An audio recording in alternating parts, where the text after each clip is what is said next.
To और channel friends, मैं सबका अपने चैनल स्टॉक्स फॉर लाइफ पे बहुत स्वागत करता हूँ। दोस्तों ये फिल फैमिली डे फिल्म बस हो पाता है कि शाम को हमारी एक वीडियो आती है स्टॉक फटाफट या फिर न्यूज़ फटाफट, जहाँ पे वीडियो एक चर्चा ने कौन स्टॉक में क्या न्यूज़ आ रही है और क्या बेस्ट बैंक लेवल इमर्ज हो रहा है। इतना फ्रेंड्स आपके लिए होमवर्क करके लाता हूँ। रिक्वेस्ट है वीडियो के एंड तक बने रहे, क्योंकि आज के दिन बहुत बड़ी बड़ी अपडेट्स हैं। चैनल फर्स्ट टाइम होंगे सब्सक्राइब कर सकते हैं इस तरह क्वालिटी कंटेंट को सबसे पहले एक्सेस करने के लिए। Now without delaying any for time, let's begin. इस मई का महीना ऑफिशियली ख़त्म हो चुका है, जून में प्रवेश कर चुके हैं और इसी बीच में दोस्तों 1 जून में एफआईएस क्या कर रहे हैं ये देखना बेहद इंपॉर्टेंट है। बिकॉज यूएस का डेट सीलिंग जो लिमिट है वो बढ़ चुका है और ऑफकोर्स यूएस के संसद में वो बिल पास हो चुका है। तो ऑफकोर्स पूरे न्यूज़ के बाद अगर आप देखें जो रुझान है अभी के टाइम में एफआईएस की तरफ से नेगेटिव है, बट बहुत बड़ा नेगेटिव नहीं है। बट डीएस की बात की जाए तो ऑफकोर्स गैस वो भी अभी एक्मुलेशन कर रहे हैं। आज डीएस की बात की जाए उनकी तरफ से ऑलमोस्ट 500 करोड़ के आसपास बाइंग आई है। वैसे ये बोलना बिल्कुल भी गलत नहीं होगा कि मार्केट को अगर हम लोग एंटिसिपेट कर रहे हैं कि लाइफ टाइम हाई को क्रॉस करें तो स्ट्रॉन्ग एफआईएस क्या करे। हमें मई के महीने में जैसा हुआ था ऑलमोस्ट कम से कम हाफ भी हो जाए ना तो बहुत बड़ी बात होगी। बिकॉज उनके आने से आप सबको अच्छे से पता है कि कैसे बल्क में वॉल्यूम बढ़ते हैं। तो जी गैस ये अपने आप में जून का महीना डिसाइडिंग फैक्टर होगा, जिसमें यूएस के सीपीआई इन्फ्लेशन के आंकड़े के साथ साथ जेरोम बाबू क्या कमेंट्री कर रहे हैं बेहद इंपॉर्टेंट है। तो पहले से गैस कुछ खिचड़ी नहीं पकाते हैं, 10 दिन ट्रेडिंग देखते हैं, उसके बाद समझ में ऑलरेडी आ जाएगा कि एफआईएस भारतीय मार्केट को लेके क्या सही में मई में जिस तरह पॉजिटिव थे जून में है या फिर नहीं। इसमें अगर आप देखें सबसे गैस जो मोस्ट अवेटेड न्यूज़ थी, जेरोम पॉवल की बात की जाए, बाइडेन की बात की जाए, मैकार्थी की बात की जाए, वो तो गैस क्लियर होता हुआ देखने को मिल रहे हैं। बहुत लोग काफ़ी कंफ्यूज हो गए होंगे कि सर इतनी बड़ी डील पास हुई और बहुत लोग तो बोल रहे थे कि 1 जून को मार्केट बहुत बड़ा क्रैश होगा। चलिए क्रैश तो नहीं हुआ बट चीयर का माहौल भी नहीं है। तो जी हाँ गैस इस एंटिसिपेशन में मत रहिएगा कि हमेशा कुछ पॉजिटिव न्यूज़ के बाद संग संग रिएक्शन हो। आपको अच्छे से पता है कि फ्यूचर्स एंड ऑप्शन में भी काम होता है, इतना ही शेयर बाज़ार ईजी होता है ना। तो रिसेशन की न्यूज़ आपको पता है कि बहुत ही पुख्ता हो गई, जर्मनी में रिसेशन आ चुका है तो बाजार को गिर जाना चाहिए। तो पहले से गैस मार्केट में अनुमान भी था कि बिल पास हो जाएगा। वो थोड़ा नोटबंदी ड्रामा हुआ था। तब देखते हैं कि 10 दिन से 15 दिन यूएस बाजार कैसा रिएक्ट करता है। तो जी गैस इंडिया की तरफ से ना कोई बहुत बड़े नेगेटिव न्यूज़ नहीं है, इंडिया का फंडामेंटल्स स्ट्रॉन्ग है। लेकिन यस अब हम लोग दोस्तों एफआईएस के ऊपर और ऑफकोर्स यूएस बाजार के ऊपर काफ़ी डिपेंड हो चुके हैं। अगर हम लोग को निफ्टी और सेंसेक्स में ऑल टाइम हाई की रैली देखनी है तो इसमें अगर आप देखें तो वही डेट सीलिंग का लिमिट पास हो गया, ये हो गया, वो हो गया, लिटिल चेंज हमें देखने को मिल रहा है। बहुत सारे ब्रोकर्स की, बहुत सारे वेबसाइट की कुछ कुछ प्रोग्रेस रिपोर्ट हमें देखने को मिली कि आप चाहें तो स्टडी पर्पस में इन सबको ट्रैक एंड वॉच कर सकते हो। दोस्तों जिसका हम लोग वेट कर रहे थे कि भारतीय निवेशक की बल्ले बल्ले क्यों है दोस्तों, 2 कारण से बल्ले बल्ले। आपने देखा कि जीडीपी के फोरकास्ट उम्मीद से बेहतर आते हुए देखने को मिल रहे हैं और मई के महीना में दोस्तों यही लास्ट ईयर में ना थोड़ा कम था, 1.5 लाख करोड़ से नीचे था। बट दोस्तों अभी के टाइम की बात की जाए ना 12% के आसपास उछाल, और मई के महीने की बात की जाए 1,57,000 करोड़ के आसपास जीएसटी रेवेन्यू अपने आप में रिमार्केबल देखने को मिलता है। बहुत लोग बोलेंगे वेट सर, लास्ट मंथ तो 1,87,000 के आसपास कुछ न्यूज़ आई थी। तो जी हाँ कैसे याद रखिएगा, आप सबको अच्छे से पता है कि फाइनेंशियल एंड होने के बाद जो फर्स्ट महीना होता है उसमें बहुत लोग एडवांस जीएसटी पे करते हैं। अगर हम इनकम टैक्स फाइलिंग करते हैं ना, आपको अच्छे से पता है तो 14 कंसेक्यूटिव बार दोस्तों इंडियन जीएसटी कलेक्शन में 1.4 लाख क्रॉस हो चुका है। और जीएसटी के इंसेप्शन से ये कम से कम 5th टाइम है जहाँ पे जीएसटी का रेवेन्यू 1.5 लाख करोड़ के ऊपर हमें देखने को मिल रहा है। मोटा मोटे कैसे बोलने का मतलब है कि इंडिया का जीडीपी अच्छा कर रहा है, कलेक्शन भी भारतीय गवर्नमेंट को भरपूर देखने को मिल रहा है। अब इलेक्शन आने वाला है, जो कैपेक्स एडिशनल 1 लाख करोड़ ऊपर हुआ था उसको पूर्ति करने के लिए जीएसटी से हेल्प मिलेगा। लेकिन साथ ही साथ गवर्नमेंट का कुछ डाइवर्समेंट प्लान है जो कोल इंडिया की ओएफएस की न्यूज़ के संग कंफर्म होता हुआ देखने को मिल रहा है। तो जो कंपनी में गैस गवर्नमेंट ऑफ इंडिया की बड़ी स्टेक है ना, शायद वो ऑफलोड करें अपने टारगेट्स को मीट करने के लिए। इसमें गैस मैंने क्या बताया कि भारतीय बाजार शाइन कर रहे हैं, चाहे वो मंथली सेल्स की बात की जाए, ऑटो की, 2 व्हीलर की, 4 व्हीलर की हाईएस्ट एवर हमें देखने को मिल रही है। टोयोटा की बात की जाए तो जहाँ गैस 19,379 के आसपास ये यूनिट बेचते हुए देखने को मिल रहे हैं। तो मोटा मोटी दोस्तों ऑटो इंडेक्स की बात की जाए, होम सेल्स की बात की जाए, उनकी भी रिपोर्ट मैंने देखी, बट एक क्विक लुक मैंने देखा। मैं रिपोर्ट को पढ़ूंगा और ऑफकोर्स हाउसिंग फाइनेंस में क्या डेवलपमेंट है उसको लेके मैं प्रॉपर्ली वीडियो बनाऊंगा। लेकिन यस हमारा क्या जो फंडामेंटल है ना वो बहुत ही रोबस्ट, रिसाइलेंट और मजबूत है। अब देखना बनता है कि यूएस में सेंटिमेंट कैसे चेंज होगा। पॉजिटिव की तरफ हुआ गोरा। अगर दोस्तों इंडियन मार्केट में बाइंग करते हैं तो अच्छी बात होगी, वरना थोड़ा बहुत अगर पुल डाउन होता है, पुल बैक होता है, उससे आप बिल्कुल भी मत घबराइएगा। इसमें गैस दीपक नाइट्रेट को स्ट्रॉन्ग रेजिस्टेंस 2100 के आसपास देखने को मिल रहा है और बहुत ही बार गैस ये स्ट्रगल भी कर रहे हैं। 2100 के बाद बहुत लोग बोलेंगे सर के नेक्स्ट टारगेट क्या होगा, 2250 2300, और उसके बाद ही हम लोग लाइफ टाइम हाई के बारे में सोच सकते हैं। स्टॉक नाइट्रेट की बात की जाए, बहुत लोगों मैंने कमेंट देखा कि सर फिनॉल कमोडिटी है, ये है वो है, कैपेक्स हुआ है 2-2.5 साल 3 साल लग जाएगा। आप क्या चाहते हैं कि संग संग कोई कंपनी कैपेक्स करे, उसका आउटकम फटाफट हो जाए? ऐसा नहीं होता है।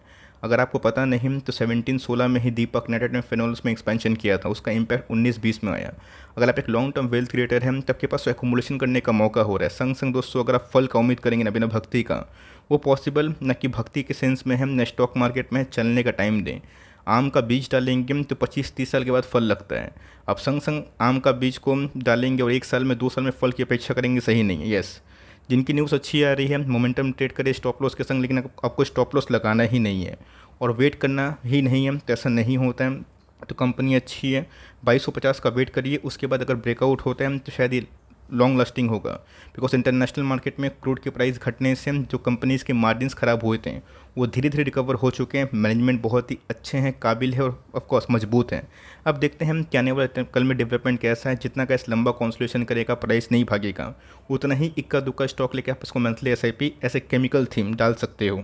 सेल की बात की जाए, अच्छी खासी रौनक हमें देखने को मिल रही है। बीच में तो ऐसी कंपनी भाग के ना 1100 के आसपास गई थी, if I am not wrong, वही 1082 के आसपास थोड़ी बहुत प्रॉफिट बुकिंग एट दिन में देखने को मिली, बट आज भी 3% अप था। तो बोलेंगे सर 700-800 के आसपास फेड कर रहा था। हम देखिए दोस्तों, CDSL एक बहुत ही अच्छी कंपनी है, मजबूत कंपनी। जब तक शेयर बाजार रहेगा CDSL NSDL रहेगा। CDSL में कैसे डेवलपमेंट क्या हुई है मैं आपको बताना चाहता हूँ कि CDSL में दोस्तों मार्केट शेयर गेन हुआ है डिस्पाइट ऑफ लो सेंटीमेंट, जहाँ पे आपको अच्छे से पता है कि बहुत लोग ना अब तो इन्वेस्टमेंट करना बंद भी कर दिए हैं। ब्रेक इवन में मुझे पता है कि बहुत लोग डीमेट अकाउंट बंद भी करवा दिए होंगे, SIP रिडीम कर रहे हैं। पर ये गलती आप ना करें। अगर आपने 2 साल टाइम दिया ना, 1 साल और टाइम दीजिए, आपको समझ में आ जाएगा कि जो लंबा IPO का कतार है ना, वो लाइन लगा के वेट कर रहा है। एक बार gas market all time high को हिट करेगा ना, 19,000 के ऊपर जिस निफ्टी क्लोजिंग हुई और 65,000 सेंसेक्स पार करेगा, आप देख लीजिएगा कि बहुत सारे IPO ओवर वैल्यूड थीम में आएंगे और तब इनको मोटा मुनाफा होगा। और तब दोस्तों जो रिटेल पब्लिक होती है ना, वो मैच करते हैं कि मेरे पैसे कहाँ बन रहे हैं। तो सिंपल सी बात है, 2 महीना पहले कंडीशन और सेंटिमेंट आपको अच्छे से पता है। मुझे भी गैस बहुत ही ख़राब लगता था, बट मैंने क्या बताया कि मार्केट है, घूम भी जाता है, गिर भी जाता है। अगर आपको लगता है कि आने वाले कल में इंडिया का डेमोग्राफी सही है, इंडिया बुलिश स्टैंड पे है, इंडिया प्रोग्रेस कर रहा है, ग्रोथ कर रहा है, डर किस बात का? इतना तो गैस मैं बता सकता हूँ कि वर्ल्ड से ना इंडिया का पोजीशन बहुत ही अच्छा है, जो उसको बहुत ही अप मूव में हेल्प कर सकता है। निचले भाव पे गिरेगा ग्लोबल सेंटीमेंट पे, ना आप कुछ कर सकते हैं ना हम कुछ कर सकते हैं। तो कंपनी को लॉन्ग टर्म के लिए होल्ड करें, मुझे लगता है कि कंपनी बहुत ही हद तक रिवॉर्डिंग हो सकती है। अब की बात की जाए तो जहाँ कैसे ब्रेकआउट पे ब्रेकआउट हमें देखने को मिल रहा है। आज भी 1.5-2% के आसपास भागा था और एक जो मेजर डिप है ना, वो हमें दिखाई नहीं दे रही। ऐसा हमेशा होता है, मार्केट घूम फिर के तो जब ऊपर ही जाना है तो कॉन्सोलेशन में लोग खरीदते नहीं हैं। अब स्टॉक के प्राइस ट्रेंडिंग की बात की जाए, बहुत लोग जज कर रहे हैं कि सर 41 का पी हो चुका है, हाफ सेंचुरी मार्केट कैप हो चुका है, तो ध्यान रखिएगा ये कंपनी को दोस्तों आज से नहीं, 800 के लेवल से हम लोग होल्ड कर रहे हैं। 3200 के ऊपर हो चुका है, पैसे ऑलरेडी मल्टीप्लाई हो चुके हैं। बोलने का इस मतलब ये है कि अभी के टाइम वही स्टॉक चूज़ करिए जो कॉन्स्टिट्यूशन फेज के बाद स्ट्रॉन्ग नंबर्स उन्होंने पेश किया है। बिकॉज जब ब्रेकआउट होता है तो लोग आपको सेल करने की राय देते हैं, बट येस जो समझदार व्यक्ति उनको अच्छे से पता है कि ये सब नेवर्स कैटेगरी का स्टॉक है। SIP कमिटेड है कि हर महीना एक स्टॉक उठाना है, तो गो अहेड।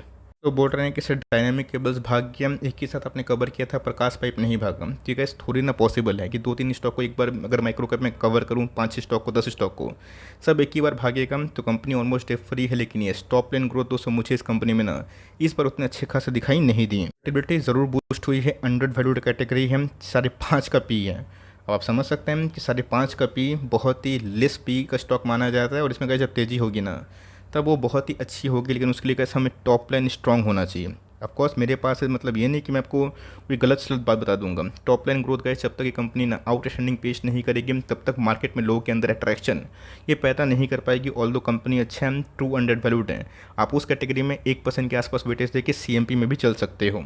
AT की बात की जाए, जब ये भाग रहा था दोस्तों और अभी भाग रहा है, तो कितने नेगेटिव कमेंट्स आए, कमेंट्री आई, बड़े बड़े ब्रोकर्स की रिपोर्ट आई। लेकिन दोस्तों जब स्टॉक को भागना होता है ना, वो कोई भी रिपोर्ट से ऑफकोर्स डिस्ट्रैक्ट नहीं होता। मतलब ये नहीं है कि आपको ब्लाइंड बाई करना है। मैंने क्या बताया दोस्तों, मुझे अभी भी याद है बिलो 300 270 के आसपास आइडेंटिफाई किया था, ऑलमोस्ट अगर आप देखें लॉजिकली 4x पैसे बने ना, इसमें बने, पॉलीकैब में बने, वीबीएल में बने, और जिनके पास गैस ये सब शेयर है ना, उनको अच्छे से पता है कि मैं क्या बताना चाह रहा हूँ।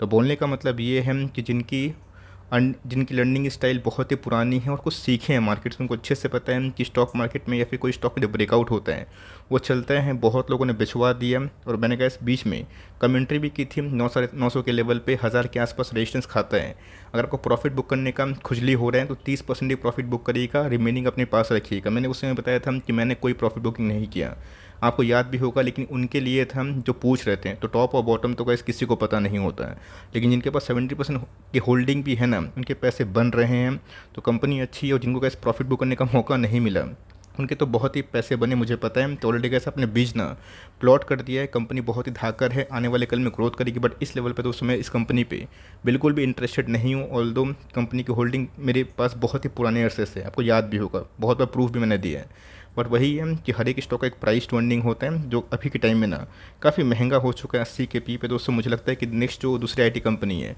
वो ज़्यादा आपको एमओएस या फिर रिस्क टू रिवॉर्ड दे रही है। फाइनेंस की बात की जाए, मुझे लगता है गैस कि अभी धीरे धीरे भाग रहा है, 1200 का लेवल तोड़ना बेहद इंपॉर्टेंट हो जाता है। स्टॉक दोस्तों जब बीटन डाउन होने के बाद जब भागते हैं ना, तो थोड़ा थोड़ा मूवमेंट होता है, उस समय समझ में नहीं आएगा, बट ये जब ब्रेकआउट होगा तो बहुत लोगों के स्क्रीनर पे और रडार पे आता है 1200 के बाद दोस्तों हमें एक ब्रेकआउट देखने को मिलेगा। अब दोस्तों 1200 का वेट करना बेहद इंपॉर्टेंट हो जाता है। की बात की जाए, कोई डरने वाली बात नहीं है, आप चाहें तो गैस करंट मौजूदा प्राइस पे भी धीरे धीरे एसआरएफ पे एसआईपी कर सकते हो। गैस एक शानदार कंपनी है, बैलेंस शीट बहुत दमदार है, बहुत ही क्लीन और क्लियर मैनेजमेंट है, बहुत ही शांत स्वभाव के मैनेजमेंट है, और मुझे सब कंपनी बहुत ही अच्छी लगती है। 100-200 का इस प्राइस महंगा इस सब कंपनी के लिए मैटर नहीं करता। अगर आप 5 ईयर्स के लिए प्लान किए हैं, यस गलती से आपको स्टॉक 2200-2000 के आसपास मिल जाएगा तो वहाँ पे गैस लूट मार की प्राइस है, बट कंपनी अच्छी है, टाइम दीजिएगा तो कंपनी ग्रो भी होगी और आपकी वेल्थ भी धीरे धीरे क्रिएट ज़रूर करेगी।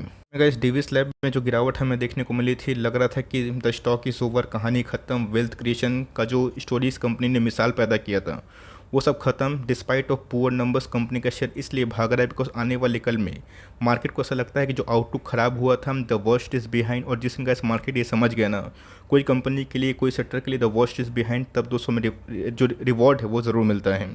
करेज थी, जिनको स्टॉक मार्केट में बिलीव है, स्टॉक पे बिलीव है, उनको तो गैस 3000 के नीचे एसआईपी करने का भरपूर मौका मिला, और जिनकी 4200 के आसपास 4000 के आसपास बाइंग भी थी, उनकी एवरेजिंग करने के बाद ना वो प्रॉफिट में ज़रूर आ गए होंगे। एग्जैक्टली गैस डिक्सन में और डेविस लैब में यही हमें देखने को मिला। जो 2D ना बहुत लोग परेशान कर रहे थे और बहुत लोग को हेट हो गया था, आज वो गैस मैसिव अपॉर्चुनिटी मिस कर दी हैं। तो किसी स्टॉक को फोम में बाइंग ना करें, मार्केट में हज़ारों ऑप्शंस हैं, बट कंपनी अच्छी है। तो अगर आपके पास ये कंपनी है तो नेक्स्ट क्वार्टरली नंबर्स का वेट करें और मैनेजमेंट कमेंट्री का वेट करें। अगर आप इसमें एसआईपी कंटिन्यू कर रहे हैं तो कंपनी अच्छी है। जितनी भी फार्मा कंपनी है कम से कम दोस्तों मुझे लगता है कि 6 महीने टाइम देना पड़ेगा, वरना असल जो मलाई है ना वो आप खा नहीं पाएंगे। बिकॉज जैसे ही गैस इनके एपीआई थीम में बूस्ट मिलेगा तो कंपनी काफ़ी अच्छा परफॉर्म कर सकती है। मैं इसकी बात की जाए, मुझे लगता है गैस कि वही 2000 से लेकर 2200 के आसपास इनकी स्ट्रॉन्ग बेस फॉर्मेशन देखने को मिल रहे हैं। नंबर्स की बात की जाए वेरी पुअर थे, बट येस कंपनी गैस अच्छी है, ख़राब कंपनी बिल्कुल भी नहीं है।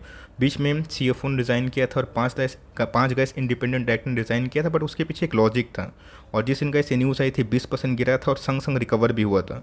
तो कंपनी अच्छी है, बट ये भी गैस फार्मा पे डिपेंडेंट है, फार्मा में बूम आएगा, एपीआई का बोलबाला होगा तभी कंपनी अच्छा खासा मार्जिन जनरेट कर सकती है, और टॉप लाइन से जो बिगड़ गए हैं वो धीरे धीरे रिकवर भी हो सकते हैं।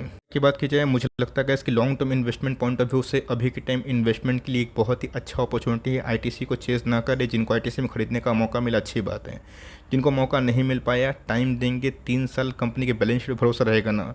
डाबर इंडिया गैस मुझे लगता है कि आने वाले 3 साल में यहाँ से कम डबल हो सकता है। पीछे बहुत कारण है, 2020 से पहले गैस जो भाव हमें दिखाई पड़ा था ना, ये उस लेवल पे ट्रेड करता हुआ देखने को मिल रहा है। मतलब गैस 3-4 साल का मेजर कॉन्सोलिडेशन हमें देखने को मिल रहा है। 6-8 महीना स्टॉक नहीं भागा ना, इसके ऊपर भी मीम बनेगा, और उसके बाद अच्छा से पता है कि जिस कंपनी में ज़्यादा मीम बनता है स्ट्रॉन्ग कंपनी होती है। स्टॉक कैसे भागता है, ऑल दो प्राइस वैल्यूएशन है, बट मुझे लगता है कि लो इन्फ्लेशन के माहौल में सारे एफएमसीजी के वॉल्यूम बहुत बढ़ेंगे, और इसी एंटिसिपेशन में दोस्तों निफ्टी एफएमसीजी का काउंटर 50,000 इंडेक्स पार कर चुका है। बिकॉज मार्केट को पहले से समझ में आ चुका है कि लो इन्फ्लेशन से जो कंपनी गिर रही थी, लो मार्जिन प्रोड्यूस कर रही थी, उसमें क्या होगा, वॉल्यूम रिकवरी होगी और कंज्यूमर डिमांड बढ़ेगा। बिकॉज उनके इनपुट कॉस्ट घटने से वो प्रोडक्ट के दाम कम करेंगे, और जो कंज्यूमर कम खरीद रहे थे उसमें धीरे धीरे हमें रिवाइवल दिखाई दे सकता है। बैंक की बात की जाए, टू बी वेरी ऑनेस्ट दोस्तों, 2021 के बाद ना इसने भी किसी को खरीदने का मौका नहीं दिया, और आपको अच्छे से पता है कि आईसीआईसीआई बैंक को लेके एक समय मैं बहुत ही बुलिश था, अब एक समय की बात कीजिए ऐसा नहीं कि मैं बियरिश हो गया हूँ, लेकिन यस थोड़ा तो गैस अलर्ट रहेगा, बिकॉज जो कंपनी 300 से 900 साढ़े 900 हज़ार के आसपास हो जाए उसमें कभी ना कभी तो गैस प्रॉफिट बुकिंग होगी, और प्रॉफिट बुकिंग होती है तो ना आप कुछ कर पाएंगे ना हम कुछ कर सकते हैं। मैंने बहुत ही सेंसिबल कमेंट देखा कि सर लोएस्ट एनपीए हमें देखने को मिल रहा है, हाईएस्ट नेट इंटरेस्ट मार्जिन। क्या नेट इंटरेस्ट मार्जिन का पीक बन चुका है? क्या लो एनपीए का क्या जो बॉटम बन चुका है? तो ध्यान रखिएगा, अगर दोनों में से कोई बात सच्चाई हुई ना तो हो सकता है हम कि हाई बेस से ऑफ कोर्स अगर इनकी प्रॉफिटेबिलिटी आने वाले कल में कभी भी डाउन हुए तो मार्केट उसको लेकर नेगेटिव करेगा। बट इंडिया का क्रेडिट ग्रोथ काफ़ी अच्छा है, और जिस हिसाब से मार्केट गिरा और जिस हिसाब से इकोनॉमी ठप हुई वर्ल्ड में, इंडिया ने तो कैसे अच्छा परफॉर्म किया। तो मेरा ऐसा मानना है कि अगर आप इंडिया का जीडीपी को हम 3.3 3.5 ट्रिलियन कंसिडर करें और आपको लगता है हम कि आने वाले 5-10 साल में ये इकोनॉमी बढ़ के 5 ट्रिलियन 5.6 ट्रिलियन 6 ट्रिलियन के आसपास जाएगी, तो उसमें गैस ना जितने ही प्राइवेट बैंक हैं अच्छे खासे कमाल कर सकते हैं। ऑल दो गैस मैं अभी के टाइम ना एचडीएफसी बैंक को लेके सलाह दूंगा, बिकॉज उसमें अभी भी मेजर रैली मिसिंग है। बट येस वो कब चलेगा, डीमर्जर के बाद या पहले, ये किसी को पता नहीं। बट आईसीआईसी बैंक का आप चाहें तो एसआईपी करें, बट बल्क निवेश इस लेवल पर मत करिए, बिकॉज फिक्स रिवॉर्ड सही नहीं है। अब जिनकी एवरेजिंग 300-350 के आसपास थी उनके तो मोटे पैसे बन चुके हैं। उन्होंने कमेंट किया आवाज़ फाइनेंशियल को लेकर। दोस्तों मैंने इसके ऊपर कितने बार वीडियो बनाया, और मैंने बताया भी कि फर्स्ट रेट कट का वेट करें। बहुत लोग पूछ रहे हैं सर कब तक होगा, ना मैं जेरोम पावल हूँ ना शक्तिकांता दास जी हूँ, मुझे कैसे पता रहेगा कि अभी के टाइम वो लोग क्या कर रहे हैं।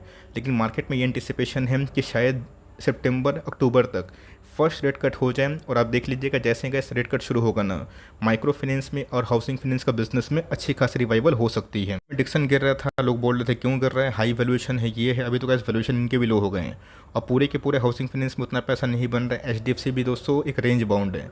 तो मेरा ऐसा मानना है कि वॉल्यूम के संग कारोबार तभी होगा जब इंटरेस्ट रेट का पीक बनने के बाद, जो कि बन चुका है, वो कटौती होगा। इसके बाद दोस्तों रियल इस्टेट के बिजनेस ना काफ़ी अच्छा करेंगे, और इसलिए गैस मैं देख रहा हूँ कि मैक्सिमम जो लिस्ट है ना इस सेक्टर को लेकर बुलिश है, और इसमें गैस अच्छी खासी रोजगार भी पैदा हो सकता है, और गवर्नमेंट पुश भी करेगा। बिकॉज इलेक्शन के पहले इंफ्रास्ट्रक्चर पर गवर्नमेंट फोकस करेगा, और हाउसिंग फाइनेंस का मार्केट तभी शाइन करेगा जब हमें फिर से हाउसिंग लोन में बढ़ोतरी देखने को मिलेगी। और ऑफकोर्स हाई ईएमआई में ना लोग थोड़ा कतराते हैं, जैसे गैस ईएमआई थोड़ा कम होगा, जो लोग अभी होम लोन नहीं ले रहे हैं वो धीरे धीरे गैस होम लोन लेना शुरू कर सकते हैं। तो ये छोटी सी अपडेट थी, और है मैंने बता दिया कि कब तक इनका गुड फेस शुरू हो सकता है। वीडियो अच्छी लगी तो प्लीज़ लाइक करिएगा, चैनल फर्स्ट टाइम होंगे सब्सक्राइब करके बेल आइकन को प्रेस करना भी ना भूलिएगा। तो गैस मिलते हैं जल्दी ही, तब तक के लिए bye. Thanks for listening friends, God bless you all.